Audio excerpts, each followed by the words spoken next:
What's up, cadets? Keenan here. Hope you liked me giving birth to my own face. Today we're going to talk about sea shipping directly from China to Amazon. So stay tuned and let's party. What the fuck was I saying? Yeah, I'm kind of a slave to my ambition. I ain't quitting till my shit is appraised. And I admit it, I predicted where I finish is crazy. But that just means... Alright, you silly salamanders, let's get to it. So this video, like I said, I'm going to show you everything you need to know about sea shipping and the absolute easiest way to do this. I think a lot of people overthink it. I know I was one of them. And I think I can relate to you guys because I just did my first sea shipment. So I'm fresh in the game. I'm fresh meat. So I want to teach you guys. I want to learn you what you need to know. And the easiest ways to do this.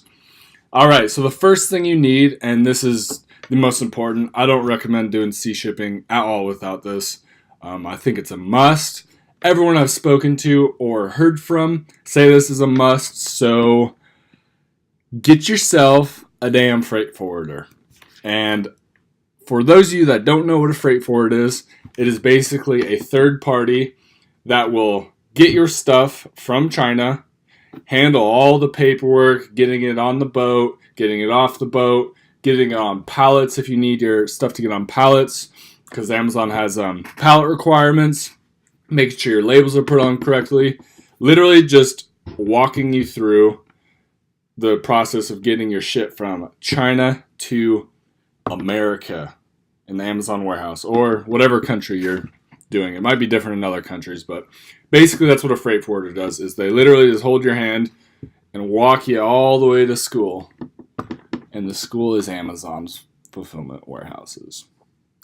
So you definitely need a freight forwarder. If you don't have one, here's a couple right here. Flexport and Freightos.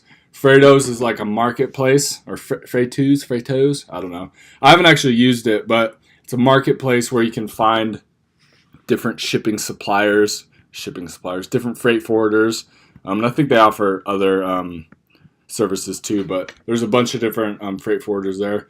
And then Flexport is another one that I've heard of that a lot of people rave about. So I personally use a freight forwarder that was given to us in the course that I took. And I can't give that to you guys. Sorry. She's pretty awesome. But yeah, the only people who get access to her is people in Kevin's course. So yeah, she's pretty good. But I've heard if you don't want to do a course, if you're a part of a different course, these two I've heard good things about. So first thing, you need a freight forwarder. Hands down. That's it. End of story. Finito. All right. If you're not going to get a freight forwarder, then just ship it by air. All right. And then what you want to do to make sure you get consistent quotes from different freight forwarders and suppliers, this is all the way back in the product research phase, is you want to make sure that you're getting your quotes the same from all your suppliers. So are you getting it FOB? FOB means that the supplier will handle everything all the way until the port of entry in China. So the supplier will put it in the boxes and they'll load it up on a truck and they'll take it all the way to the China port and they'll pay like whatever fees or whatever they need. EXW means that the supplier literally just boxes it up, leaves it at the warehouse, and waits for you to come get it. So as you can imagine, if you don't have a freight forwarder, then you would have to figure out a way to get a third party, someone, or I suppose you could go do it. Just hop on a plane and go to China, hop in a truck, go and grab all your stuff, take it to the boat, figure out how to do all the customs and whatnot, figure out how to get it onto a shipping container. And yeah, so if you kind of get what I'm saying, how that would be a huge pain in the dick, then make sure you get a freight forwarder. And basically, I don't think it really matters whether you do FOB or EXW. These are just, you just want to make sure you're consistent with quotes. I did FOB my first one, but I think I'm going to switch to EXW just to keep it more consistent. And that way, because FOB, the supplier, has the opportunity to charge you more per unit, and you don't exactly know if that's accurate or not. They could just be charging whatever the hell they want because you don't know how much it costs to get from, their warehouse to the port. So in the future, I'm going to do EXW, but that is completely up to you guys. That's a whole nother video as well. All right, and then one thing that you want to make sure is that you have your proper shipping labels on your boxes. So if you're shipping it directly from China to Amazon, which a lot of these companies right here, they've specialized in that, so they can definitely help you out. You want to make sure you have the proper labels on the products, right?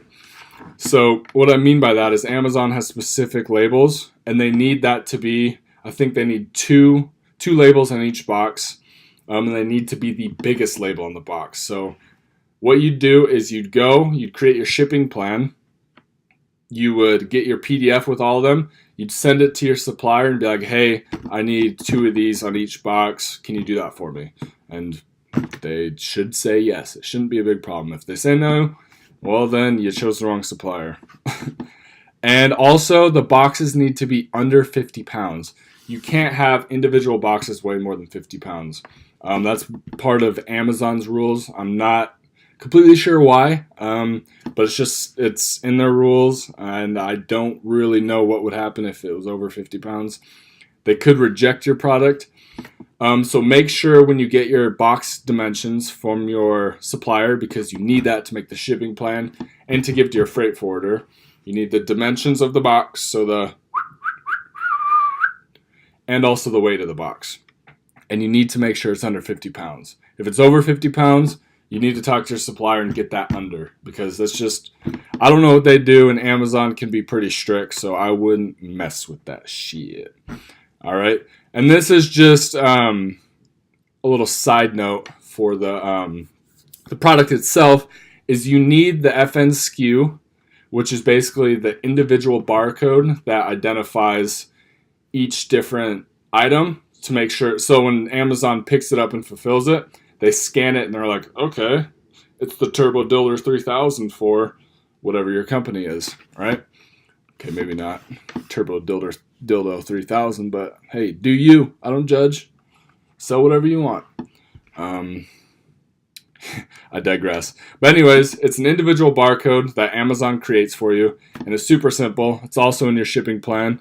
It says either have Amazon apply it for you, which is 20 cents each, which obviously if you have hundreds of units, that adds up quick. So what you can do is just get the PDF of that, send it to your supplier, and a lot of times they'll just put it on the boxes for a very small fee or just for free. So definitely recommend that. And also you need I'm assuming that you're getting your stuff from China, you need made in China on your product and on the box, on the outside box, the main box, this one, right? You need that to clear U.S. customs. So make sure that they do that. All right, what else? Another thing you need to know is you need to be aware of how long that this process can take. If you're shipping something under like 100 kilograms, just ship air. Like do DHL, FedEx, what else? UPS, whatever else there is. It's the most straightforward process. It's easy. And that's why people usually recommend getting smaller products, because if you ship by air, it's faster. You can get your stuff in 3 to 5 days. And 2, it's cheaper. So that's why you definitely want to, or why people recommend lighter products. But obviously, you can't always do that. So, and if you're doing a massive shipment, you're going to want to do by sea. So I think that this is definitely a good thing to learn, even if you don't actually do this right now. It's something that you might do in the future, so it's definitely something that you should be aware of. So the process can take over a month, right? So I actually am waiting on my shipment, my first shipment. It's going to be in LA, like November 19th, I believe. And I just wanted to tell you guys this because and it still's got to go through customs and stuff, so I don't know, we'll see. But I made my order And I said, yeah, I want it sea shipped. Everything was done. I thought they'd get it on the boat. I was pretty ignorant. I thought they'd get it on the boat in like a day or two, right? No, they didn't get it on the boat until almost 2 weeks later, like a full 14 days almost. And I was like, what? Because I was hoping to get in before December 1st, Christmas, you know, trying to get those Christmas sales, but I didn't know that they have to like do a bunch of stuff and whatnot. So be aware of that. Just because you're like, hey, yeah, when you talk to your freight forwarder and supplier and all your stuff's done, and you get your freight forwarder to talk to your supplier, be aware that it can take up to couple weeks. Maybe this is just my situation, I don't know, but just be aware that it can take up to a couple weeks for them to actually get your stuff on the boat. Once it's on the boat, it takes up to, I think, 10 to 15 days to cross the sea, and then you have to go through like U.S. Customs and whatnot, and then go to Amazon. So the whole process can take, 30 days to, even up to like 45 days. So when you are calculating your, let's say, replenishing your inventory or just sending out your first product, you need to be aware that it can take that long. So if you need your products in 2 weeks, don't do sea shipping, or at least ship some by air and then ship the rest by sea. There's a lot of people that do that. Pretty straightforward doing that. You just make 2 separate shipping plans. One by air, which is super simple, and then one by sea. So you assume it's 2 completely different shipments, and then the sea shipping, just follow this, and you are golden. Okay, so I said, little wiener doing stuff on my face. Probably shouldn't have put that in there. All right, and then last thing, what you guys want to do is you want to get quotes from multiple different freight forwarders. It's just good. Like, you might get comfortable with certain ones. I know I'm comfortable with the one that I use, but you want to get multiple quotes, because I got multiple quotes for my first one, and one supplier was one freight forwarder was $700 cheaper than the other. So I chose that one, and it's been pretty smooth so far. Good communication and whatnot, so that's good. But also be aware that sometimes your supplier, a little side note real quick, air shipping, using like UPS, DHL, FedEx, whatever. A lot of times the supplier will be like, yeah, we'll handle it for you, just pay $2,300. Very convenient, price. And then it wouldn't be that expensive, hopefully. You might want to do sea shipping if it is. But they'll give you a price. And what you want to do is, you can just pay that and just trust them to handle it.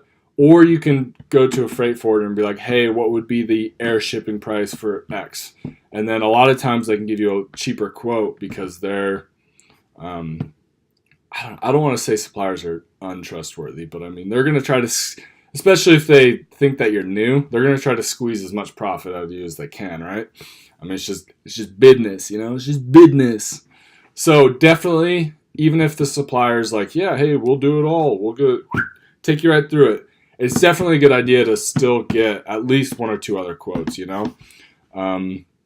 Yeah, so basically, guys, that is sea shipping for dummies like Keen Bean, which is me. And let's just do a quick recap. So you need a freight forwarder. Just hands down, you need a freight forwarder. And are you doing it FOB or X-Works? So are you getting it shipped directly? Are you getting it taken from the supplier to the port? Or are you going to have your freight forwarder pick it up from the supplier? You need that for communication. And then you got to make sure you have the right shipping labels, box under 50 pounds, the made in China and the FN SKU. And you got to be aware of the time that it can take, up to potentially 45 days. And you want to get quotes from multiple different freight forwarders and or suppliers. So I hope that made sense for you guys. If you have any questions, I'll drop them down below in the comments, and I'll get back to you. And if you like my stuff, subscribe. I'm a new entrepreneur, I guess. I haven't made it yet, so I'm just documenting my journey and learning on the way. So stay tuned and let's party, dudes. What the fuck was I saying? Yeah, I'm kind of a slave to my ambition. I ain't quitting till my shit is appraised. And I admit it, I predicted where I finish is crazy. But that just means